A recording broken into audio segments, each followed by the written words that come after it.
Hi, I'm Noah Lewis, Executive Director of Transcend Legal. We're excited that we finished our three-part video series on how to get trans healthcare covered under insurance. In those videos, we explained start to finish how to get the care that you need, covering everything from getting a therapist letter, to choosing a surgeon, to making an appeal. So with the information we've already given to you, many of you will be able to get your coverage without any further assistance. Sometimes all it takes is a simple email or phone call to get coverage. We'd be thrilled if a video series were all we had to do to end discrimination against trans people in health insurance, but we know it's not.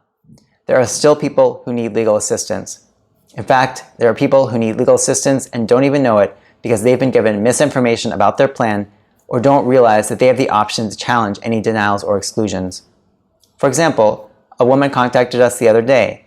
She said that her insurance clearly excluded any breast reconstruction or facial surgeries, but I looked up the plan and I saw that in fact it covered breast reconstruction and that we can make a good case for it covering facial surgery too. So if you've been told that something is not covered, and especially if there's an explicit exclusion, that is exactly when you want to seek out legal assistance to help you understand how to challenge such an exclusion. At this point, if you haven't yet applied for surgery, pretty much everyone has some legal protections that they can use to challenge a denial of coverage. Some cases are easier to challenge than others, but if you are able and willing to take a stand, you have that option.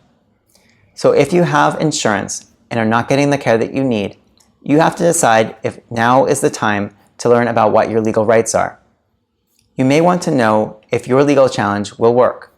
I can't answer that question without first looking at your specific situation, but I have successfully helped many people appeal denials of coverage, get coverage in the face of an explicit exclusion, or have had employers or schools remove an exclusion.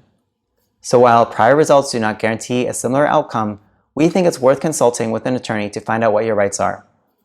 If we don't think you have a decent shot, we're going to explain that to you, and we're probably not going to take your case. We don't want to waste anyone's time or money. Most of all, the only way we'll know if a legal challenge will work is if you try. I'm Charlie Arrowood, an attorney with Transcend Legal. Our ideal clients are people who are motivated to make things happen for them. People who understand that they have rights that are being violated and want to do something about it. You're probably one of those people, seeing as you've already taken the step of watching this video. So what does working with Transcend Legal look like? The first step is having a consultation. In a consultation, we'll look at your specific plan documents and any denial letters you may have already received, and we'll give you a careful analysis of the legal protections in place for you. Sometimes we in the trans community may try to do things on our own, but thinking you can handle your insurance issue entirely on your own carries risks.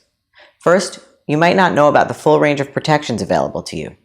We as lawyers are familiar with the legal protections in place. We know the ins and outs.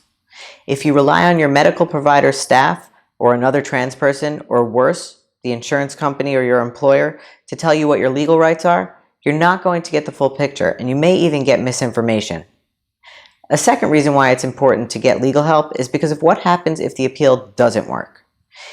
If your appeals aren't done properly, it can mean forfeiting your rights for good. So it's best to get legal assistance before you appeal. A third reason to speak with an attorney sooner rather than later is deadlines. There are strict deadlines to file legal claims, sometimes as short as 45 days. The deadlines for discrimination claims are not found in your plan booklet. So if you've received a denial, talk with an attorney as soon as possible to preserve all of your rights.